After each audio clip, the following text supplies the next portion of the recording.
why did that guy start talking just as I was going to start talking? Okay, at the airport for the first leg of the trip.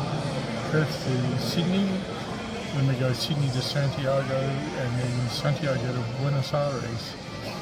Not taking off from here until about 11 o'clock tonight, so the red eye through to Sydney, and yeah, just getting something to eat and see if we can sleep on the flight.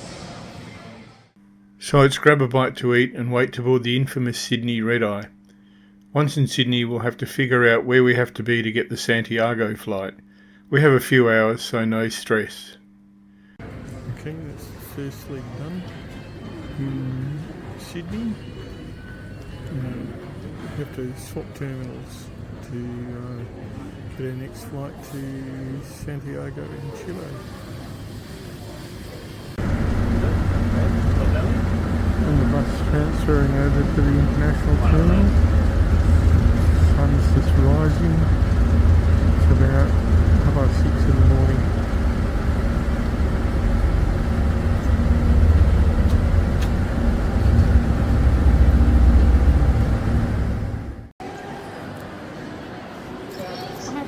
Killing some time wandering around looking at all the stuff we can't afford and wouldn't buy even if we could afford it.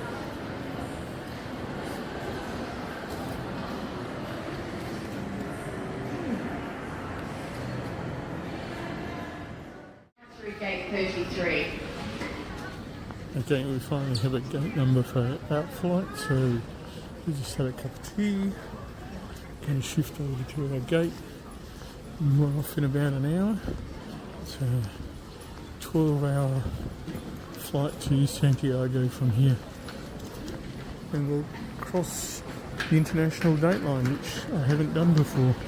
And I can't figure out what happens to the time to actually rewind back into Saturday, because it's Sunday today.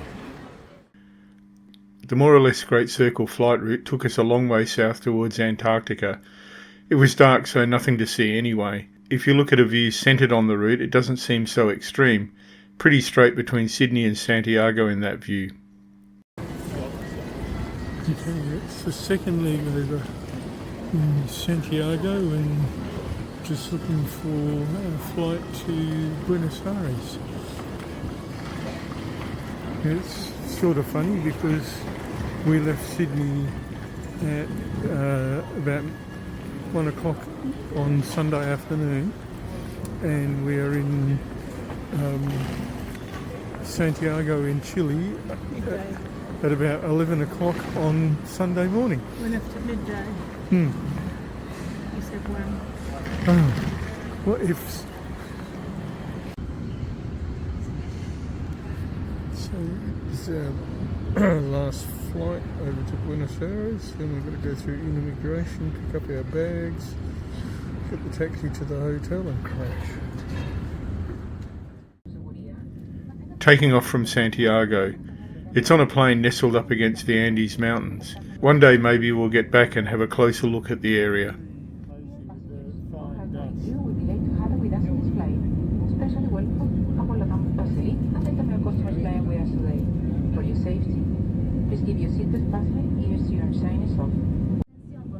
Once we gain some height, we have to chuck a lefty and pass above the Andes that you can see here. We'll be crossing South America to get to Buenos Aires, which is on the east coast more or less. It's a little disturbing looking up at the mountain peaks.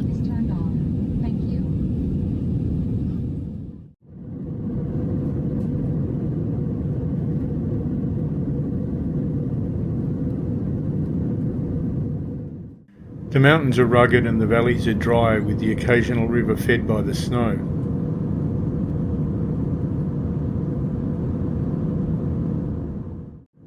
Somewhere around there up north is the Aconcagua volcano.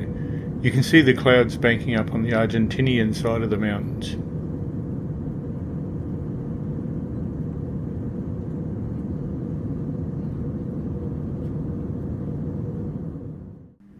Some pockets of snow and ice persist throughout the summer.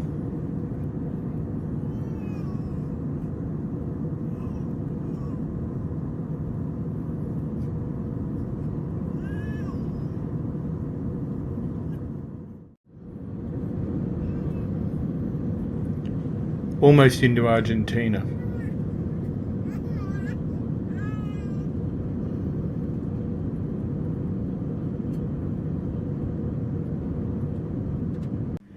The Argentinian side of the mountains is flat and featureless.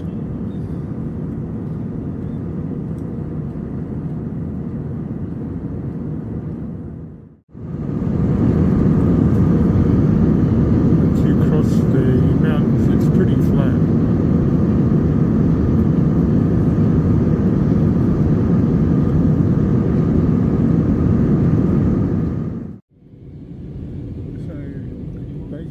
Buenos Aires finally comes into view.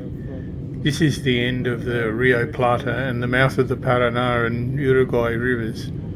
With luck I'll be fishing there tomorrow.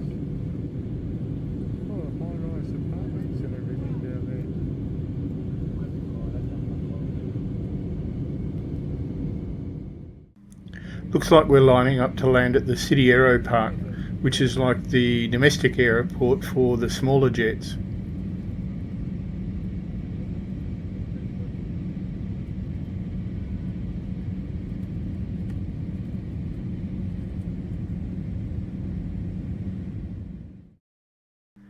We get a good view of the city on the way in. It's a big place, about 3 million people in the city proper and 17 million people in the urban area.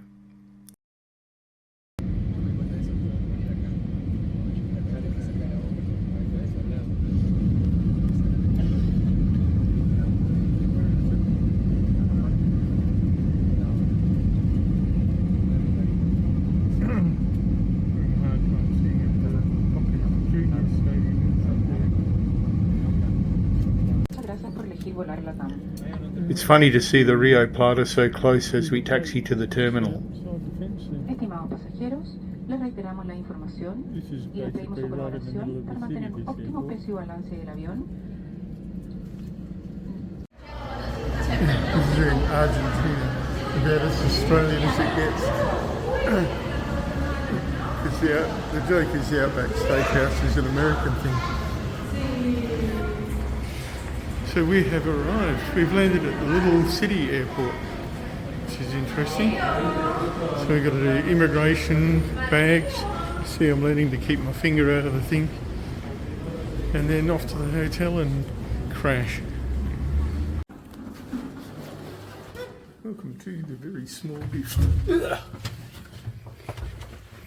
Come in.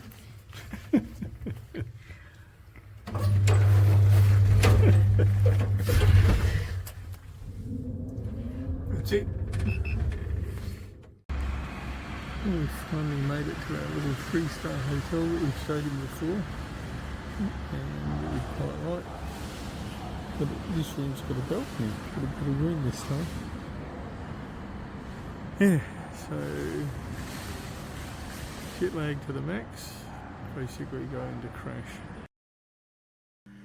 18th of March 2025 today, and I'm going fishing for golden dorado. I have a guide booked as I have bought no fishing gear and I have no clue where to find them or how to catch them. All I know is that we will be fly fishing with large flies. I have to get myself out to the west of the city to a marina near the Paraná Delta. Taxis seem now to be a nightmare. They're cash only, no card and not cheap. We got majorly ripped off travelling from the airport to the hotel yesterday. Oh well. The technique we're using is to scout around in a small flats boat looking for signs of the dorado hunting. They are often in shallow water along the banks. In some places we can see the city skyline in the distance.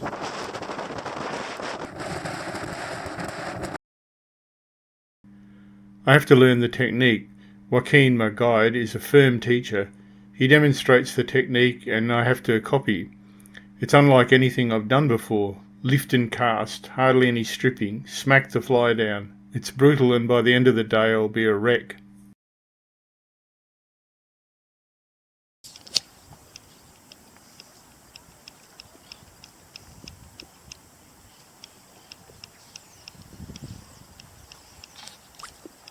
We've found fish during the day, but I haven't been able to get one. As the daylight fades, we find some feeding in the shallows, and this time, bingo. Hook 3 landed this one. It's not a bad fish, but I did connect with a way bigger one. Lack of technique, but I'm happy. Not bad for a first try, and Joaquin's knowledge and his persistence.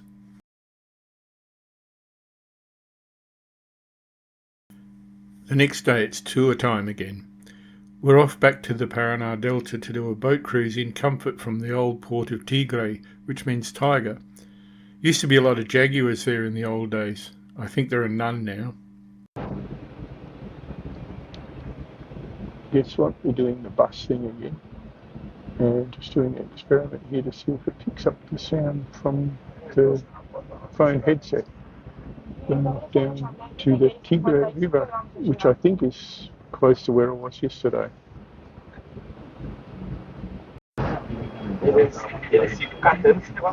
So progress through these narrow streets is pretty slow. Weirdly enough, this street we're in, it seems to be like a complete jeweller's street. Everybody's selling jewellery and buying gold and stuff like that.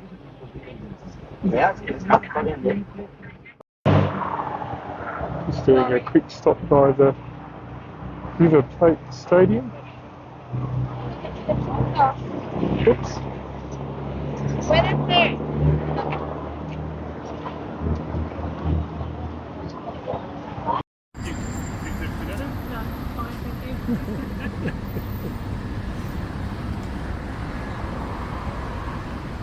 I'm not sure who this is. This is the River Plate Stadium. So, one of the two big stadiums in Buenos Aires. So I'm trying to get a picture. She will know who this person is, but I don't.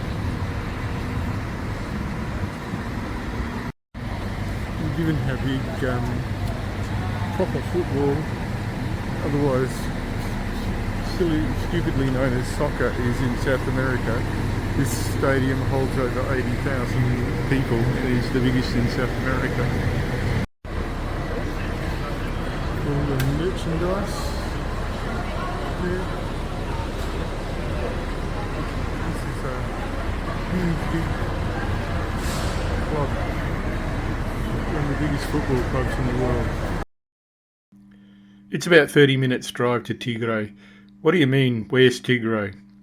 So, here's the map again. Do pay attention. It's up here where all the brown muddy rivers flow into the Plata. We're going to take a boat trip around some of the islands, which are generally inhabited and have holiday homes, permanent homes, bed and breakfast, schools, etc. You can come out and stay on these islands if you want. We get some time to stroll around and look at the craft shops. We're not planning on buying anything, so we have a look and grab a coffee and cake.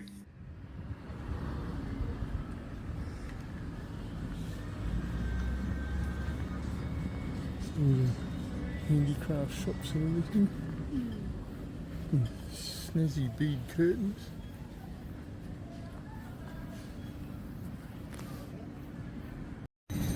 This is one of the many rivers. I think this might be the Tigre River.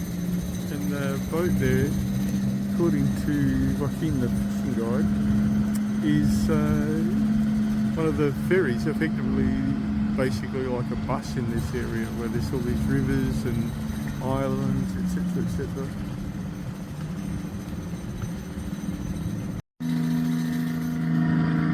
Must be doing engine tests or something in the boat.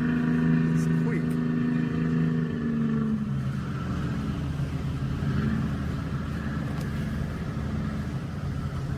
Looks like they're lifting another one out of the water up there. Anyway, we're having a bit of a coffee break. All the boats parked in here. These are sort of like delivery vans for the islands with, you know, all the soft drinks and fruit and veg and everything. More shops and everything over the other side. So we're underway on our river tour. This is basically, again, a bit of test footage to see with the motors and the boat running how well this picks up the area. And as you can see, the rivers around here are somewhat brown, like they were yesterday. Les recordamos que debemos seguir cuidándonos. Por eso, tomamos las siguientes medidas. Uso de tapabocas obligatorio correctamente colocado, cubriendo nariz, boca y mentón. La embarcación navega con ventanitas abiertas para promover las... We head off down the channels between the islands. Fabiano foi jornalista, escritor, político, educador e grandíssimo presidente. Recorre unos 5.000 kilómetros hasta que, junto al río Uruguay, forma el río de la Plata.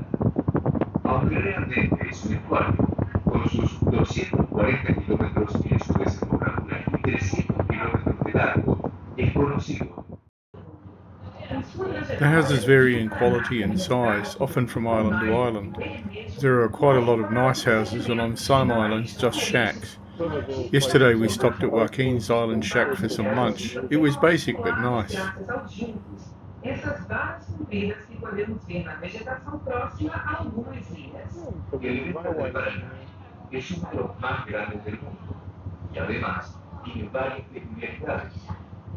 Lo desemboca A kayak club.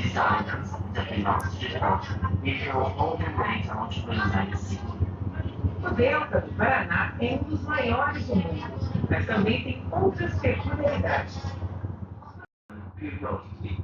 One of the shops. There are no roads, so they get supplied by boat. There are also larger boats that act as floating supermarkets. There's boats up and down here all the time with humming supplies and all sorts of things on them. Os habitantes podem esperar a passagem dos... But as much as I like fishing, it's nice to sit, chill and watch the world go by.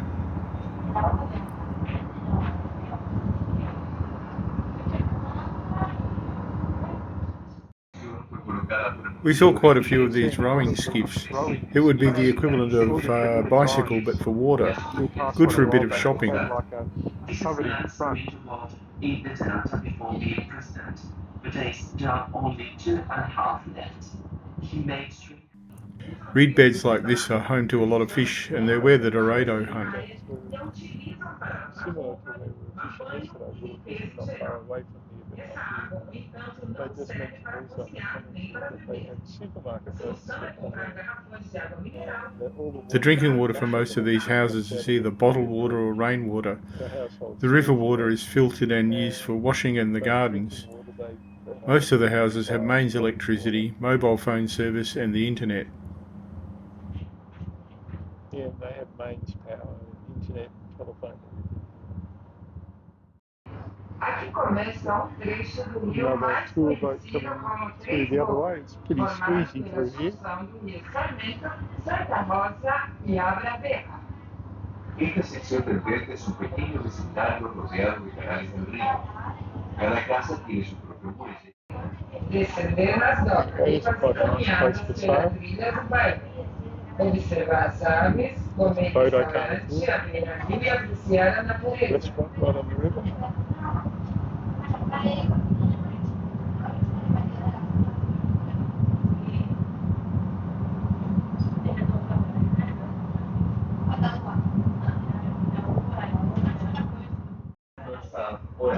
The giant mosquitoes. One of the schools. There's plenty of mosquitoes there. He was a master of the Latin American tale, Looks like with a a big school. naturalist and modernist prose. In the islands, there are only elementary and high schools. If one wants to study at the university, one has to go to the continent. Way up in the distance up there, you can see the entrance to the... Oops. Let's start that again. Way up in the distance up there, you can see the entrance to the Rio de la Plata and some of the buildings of the cities in the distance, like we could see yesterday.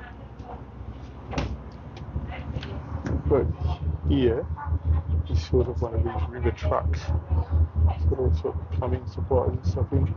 I don't know quite what it is.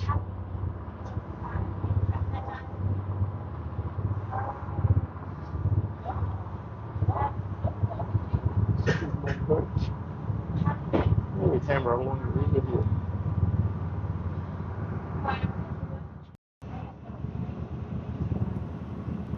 In some parts of the river, old derelict boats have been grounded to protect the riverbanks. Along here, sometimes used to protect the banks, barges, some better days.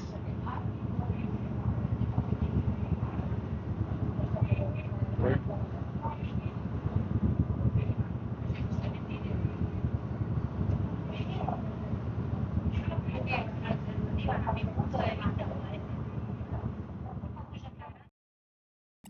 After the river cruise, we head back to the city and the suburb of Boca, where we get some lunch. If you're a fan of proper football, the name Boca should ring a bell. It's the home of the Boca Juniors Football Club, and we are right next door to the stadium known as the Chocolate Box. Just tried some nice Argentinian wine and caramel and bits and pieces, and you're going to get a bit of lunch. Well, the reason why the gentleman's wearing a Maradona t-shirt is and the blue and white colour scheme here is because we're at the Boca Juniors Football Club. It's not a bad idea, like slow roasting the capsicum up there. Right, heading back to the... After lunch we get dropped back to the city proper, where we have a 20-minute walk back to our hotel. Over there behind the tree. And we've got to get across all this. I mean, Buenos Aires is very famous for this really wide avenue. This street, 9th of July Avenue, or Avenida 9 de Julio, is regarded as the widest street in the world at 140 metres wide. Okay, you got time down. That's obelisk there.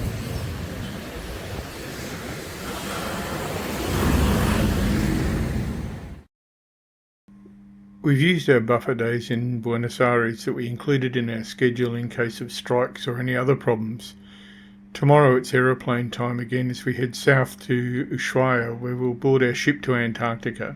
Until then, thanks for watching, and we'll see you in the next video.